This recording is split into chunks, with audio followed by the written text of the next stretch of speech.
coach, Mattias Lidborn, and today I will give my thoughts and a short summary of a book called The Language of Creation, Cosmic Symbolism in Genesis. The reason why I choose to make a review and share some of my thoughts on this particular book is actually because of a viewer that have seen an Instagram post of me reading this particular book, Language of Creation.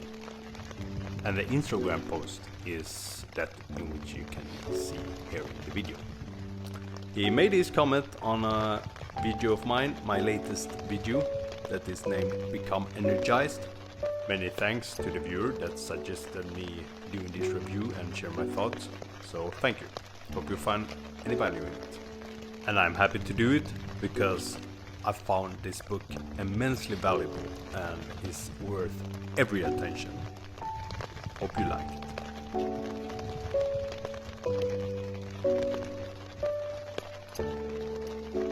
It's written by a man called Mathieu Pajot, and he also have a brother. His name is Jonathan Pajot.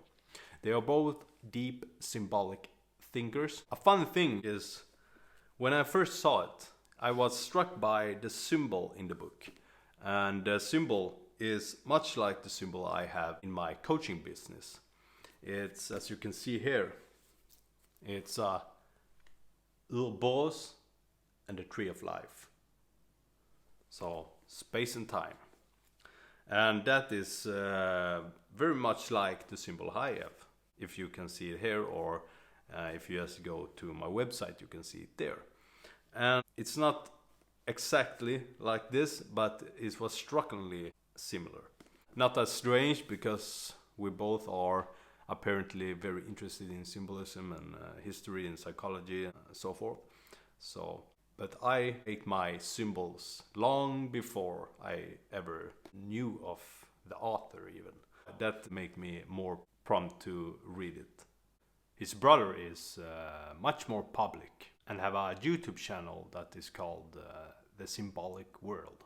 Jonathan Pajot, the brother of the author of this book I will give a summary on, is a good friend and also a collaborator with Jordan B. Peterson. The Pajot brothers started in a very early age to explore symbolism and patterns. The author, Mathieu Pajot, is a French-Canadian that have a background in computer science and is also a mathematician, if I remember correctly. So this is the book. I don't know if you see it that well, but this is the book that I will give some of my thoughts on. If you're familiar with Carl Jung's work, you will definitely feel at home with many of the aspects and themes of this book. First, let me say that this book is not your typical interpretation of the Bible. It gives you and goes beyond religion and dogma to explore the deep symbolism and meaning behind the creation story in Genesis. Pajot uses his extensive knowledge of mythology to reveal its hidden truths. In many ways, Pajot's book can be seen much as a computer manual of some sort for interpreting the spiritual and symbolic language of the world around us. He offers a unique perspective on how we can use our analytical and logical skills to unlock the hidden meanings and patterns in the texts and symbols that shape our understanding of ourselves and the world.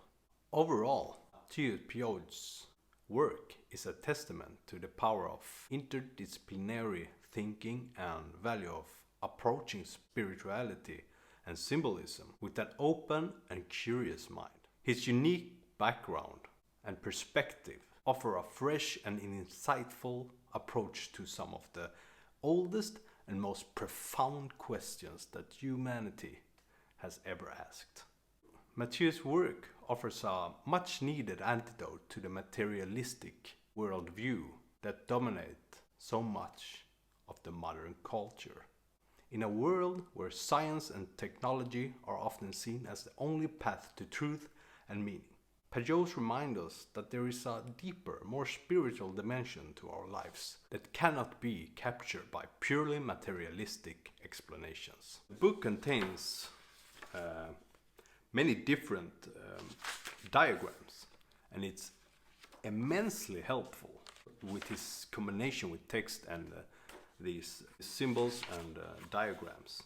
It's very much like a computer manual, but instead of helping you to understand software, it's helping you to understand inherent pattern in the world and really help you understand symbolism and how the ancients perceived the world. So the first diagram looks like this.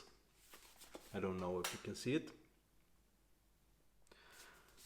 So in the first diagram and in the first chapter, he do the distinction between spiritual perspective and a material perspective.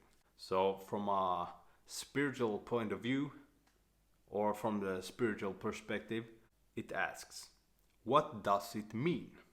From a material perspective, how does it work? And from a spiritual perspective, what truth does it embody? And from a material perspective, what material is it made of?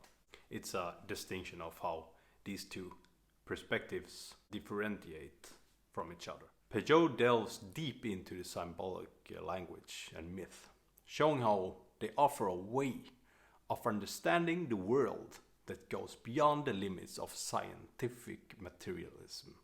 He argues that our modern obsession with rationality and empirical evidence has blinded us to the deeper truths that are revealed by symbolic language and mythology, which I strongly agree with, and is much what Jung also argued.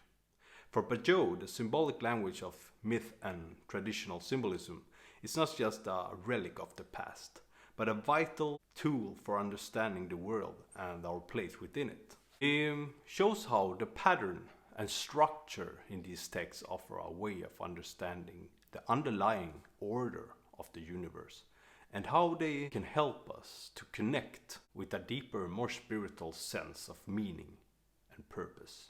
In a world that often reduces everything to its material components, Pajot's work offers a refreshing alternative. He reminds us that there are more of life than what can be measured and quantified, and our spiritual and emotional lives are just as real and important as our physical existence. Overall, I think Pajot's book is very much a call to re-examine our assumptions about what is real and meaningful. By looking beyond the surface level of materialism and rationalism, he offers a way of reconnecting with the deeper spiritual truths that have guided humanity for thousands of years. One thing I really love about this book is how it expands our understanding of the cosmos. Pajot shows us how the creation story is not just a mythological tale of how the world came to be, but rather a map of the entire universe and the forces that shape it. By exploring the symbolism of light, darkness, water, and land, it takes us on a journey through the cosmic order that underlies all creation. Another aspect of the book that I appreciate is how it speaks to the human experience. He shows how the creation story is not just a description of the outer world, but also a reflection of our inner world. By exploring the symbolism of the Garden of Eden, the fall of man, and the journey of redemption, he helps us to understand our place in the world and in the cosmic order and our role in the ongoing story of creation. The book also dwells into the symbolic language found within the first book of the Bible, Genesis. The author argues that this language is not meant to be read as a literal historical account of creation, but rather as a complex web of symbolic meanings that offer insight into the nature of reality and the human condition. The book offers a fresh and thought-provoking approach to the interpretation of the Bible, making complex ideas accessible to readers who may not have a background in theology or philosophy. By understanding the symbols used in Genesis, we can gain a deeper understanding of ourselves and the world. Matthew's commentary can help readers to see the connection between the symbolic language in Genesis and other myths from different cultures and traditions. As I said, he really argues that the language in Genesis, in the Bible, is not meant to be read literally, but rather as a rich, complex tapestry of symbols that offer insights into the nature of the universe and our place within it. Pajot's analysis of symbols in Genesis can also help the reader to understand the underlying themes and motives that run throughout the text, which can deepen their appreciation of the story and its significance. The book's commentary on Genesis can help readers to see how the symbols in the text relate to broader themes in Western culture. The book's exploration of the symbolism in Genesis can help readers to develop much nuanced understanding of the relationship between God and humanity, which can deepen their spirituality and or their faith. The book is organized thematically, which makes it easy for readers to navigate and find a specific topic of interest. It offers a really fresh and creative approach to interpreting the Bible, which can be useful for readers who are looking for a new way to engage with the text. The book's insights into symbolism can help readers also to see the text in a new light, which can deepen their understanding of the Bible's enduring significance. The language of creation is a thought-provoking and very insightful exploration of the symbolism found in Genesis. Whether or not one agrees with Pajot's interpretations of the text, the book offers a unique and valuable perspective on the foundational work of Western civilization, and is sure to be of interest to anyone who is interested in mythology, theology, or the nature of reality itself. Furthermore, his exploration can inspire readers to look for deeper meaning and significance in other religions or mythologies.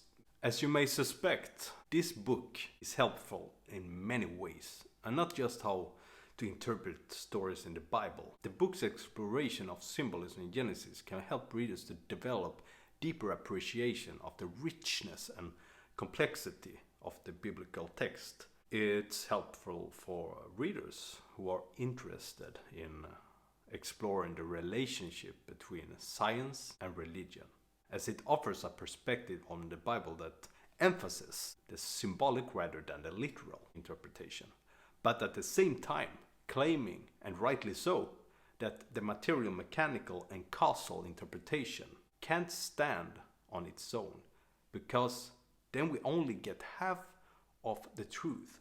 So we also need spiritual, cosmic language that brings forth meaning to cold, literal, materialistic perspective. So the one says something about the other. So the foundational interpretation of the symbolism and how you can interpret symbolism in most myths, and as Matthew argues, is the connection between heaven and earth. We exist in the middle, like a mediator. You can see it as high, abstract meaning need to come down to earth to manifest. It's very hard to understand abstraction, so you need to ground it. It actually is really helpful to have this basic capacity for interpreting the world through heaven and earth. It's applicable for and to so many things in everyday today life, because when there's a disconnect between heaven and earth, between abstraction and rigorness, let's say, there will be problems. You will go to exile. You will stumble on the stone. When you go and live your life day to day, you actually have rituals. And these rituals is maybe when you go to eat with your family, when you brush your teeth, and so forth. When there's a disconnect, there will be consequences, and they will delay different parts of your life because you will encounter problems. You can use this pattern to interpret myths, but also try to work it out in your life. Try to see what happens when you see the world through this symbolism. So you can't have the spiritual and materialistic point of view or perspective differentiated from each other. You need to have both the material and the spiritual. The spiritual is the abstract and the material is the graspable. To understand a high abstract thing, you need to let it drip down to earth, to grow, to manifest itself in matter, and to be understandable. That's the priest, He is the mediator between heaven and earth. The main theme in this book is space and time, heaven and earth. These are the basic structure, and you can use this to interpret most of the stories you encounter and mythological material and myths. When you have read about 80 pages or so, you will notice that it will shift your perspective in a very profound way. And even if you're not well read, or even if you're not that interested in how symbols manifest themselves and what a symbol is, and do not really know what symbols are meant for us humans to be dealt with. Even if you don't know really what symbols are and you have a hard time interpreting them, Carl Jung said, "Where words leave off, symbols begin." Carl Jung means that when language can no longer express or communicate an idea or feeling, symbols can be used instead to convey deeper and more complex meanings that cannot be expressed verbally. Symbols can help us communicate and understand that which lies beyond words and is difficult to express with the limited tools of language.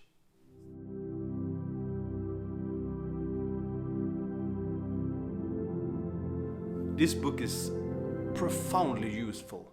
It's useful in the subtle things in life, because you see that in day-to-day life there is a lot of meaning surrounding us. There are a lot of meaning that we engage in life. And if we don't engage with subtle things in an appropriate way, that means if we don't bind heaven and earth to each other, you will go to exile. You will go upon a stumbling stone, and it won't go that well if you don't do it in the proper way. So the proper way to eat a meal, for instance, in a family structure, is to eat it almost the same time every day, and everybody eats together, and everybody have their portions, and there is a social engagement. We learn about each other, we hear the stories of the day. But in an unhealthy and fragmented world, we eat our meals in separate ways and separate rooms, maybe separate meals. So you can use this and see how life is a ritual. It really is a ritual. Everything you do in your life is a ritual. If you brush your teeth, if you eat a meal, if you go walk your dog, and so forth. There are a lot of meaning embedded in it.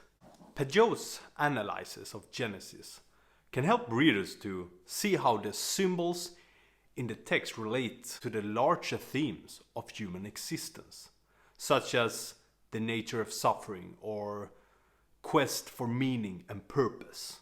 The book can be very useful for readers who are looking for a fresh and thought-provoking perspective on one of the most important religious texts in the Western culture.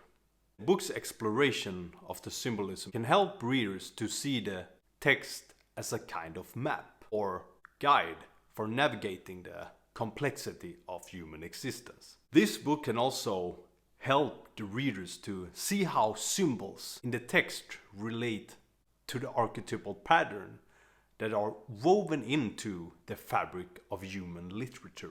The author's commentary on Genesis can be immensely helpful for the reader or interested in history of ideas, as it explores how the symbolic language of Genesis has been interpreted and reinterpreted over time. It can help readers to develop a deeper appreciation for the beauty and the power of the Bible as a work of literature. It can also be immensely helpful for someone that they are looking for a way to connect with the spiritual or metaphysical dimensions of human existence, without necessarily subscribing to a particular religion or tradition. The language of creation's emphasis on the symbolic language of Genesis can be helpful for readers who are really struggling to reconcile their scientific understanding of the world with their spiritual beliefs. Peugeot's analysis of Genesis can also help readers to see how the text offers a kind of blueprint for the cultivation of virtue and pursuit of a meaningful life. If you're interested in the role of myth and storytelling in human culture, as it explores the ways in which the symbols in the text can be seen as archetypes or universal patterns. The book's exploration of symbolism can help the readers to develop a deeper appreciation for the connectedness of all things and the beauty and mystery of the natural world. Peugeot's analysis of Genesis can also help readers to see how the symbols in the text can be understood as reflecting the workings of the human psyche and can offer deep insights into the nature of consciousness and the human condition. This book encourages individuals to tap into their inner creativity and explore their own thoughts and feelings. This process can lead to increased self-awareness, which is a crucial component of mental health. Because by understanding our own needs, triggers, and patterns of behavior, we can make positive changes in our lives and better manage our mental health. As I said before, after about a third of the book, it really shifts your perspective and lets you see the meaning in subtle things in life and really make you understand and get a sense of why subtle things in life really matters and how much meaning there is in our day-to-day lives, our rituals, so to say, and why it's important to have rituals that really connect with high abstraction. And the abstraction connect to rigor of the lower and connect heaven and earth. Because you really need to connect abstraction with the rigor. You need to connect a high with the low. You need to connect heaven and earth. As I said before, meditation is a good example. Overall, I highly recommend The Language of Creation, Cosmic Symbolism in Genesis, to anyone who wants to deepen their understanding of the universe and the human experience. Whether you're a religious believer or a secular seeker, this book has something to offer to anyone. It's a thought-provoking, inspiring, and beautiful written exploration of the deep mysteries of life. I really recommend anyone that, even if you're not interested in symbolism, buy it. It's a very cheap book. I think you can buy it for like $18 on Amazon. I will also leave a Amazon link in the description, so you can just click on that and then you will go straight to the book. And I highly recommend you buy it. Mathieu Peugeot is not as public as his brother. His brother is very public. And, have a podcast and do videos and have conversation with many interesting people. I hope you found any value in this video. And if you did, you're always welcome to make a donation to me through PayPal, DonorBox, and also Patreon. And if it happens to be that you have a struggle in your life or a question to me, you can send me an email or put it in the comment section. And if I find your topic interesting, I might ask you if it's okay for me to bring up this topic in a subsequent video or a video in the future. Don't forget to like and subscribe, and yeah, give me a thumbs up if you like this content, and also please share this content if you feel that it will have a value for other people. Smash that like button and please press the notification bell so you always get a notice when I upload a new video. If you want some more content from me, I have an Instagram account, and the Instagram account is Mattias Lidborn. This is in the description. So for my Swedish viewers, I have a Swedish YouTube channel and a Swedish Instagram account. So instead of Mattias Lidborn, it's Mattias Lidborn and CWE. And if you want to book a coaching session with me, you do that easiest by go to my website and send me an email there, or just look in the description. I always offer a free consultation for 30 minutes. But if you put free in the mail, you will also get a free coaching session. So one consultation and one coaching session. I will see you soon. Bye.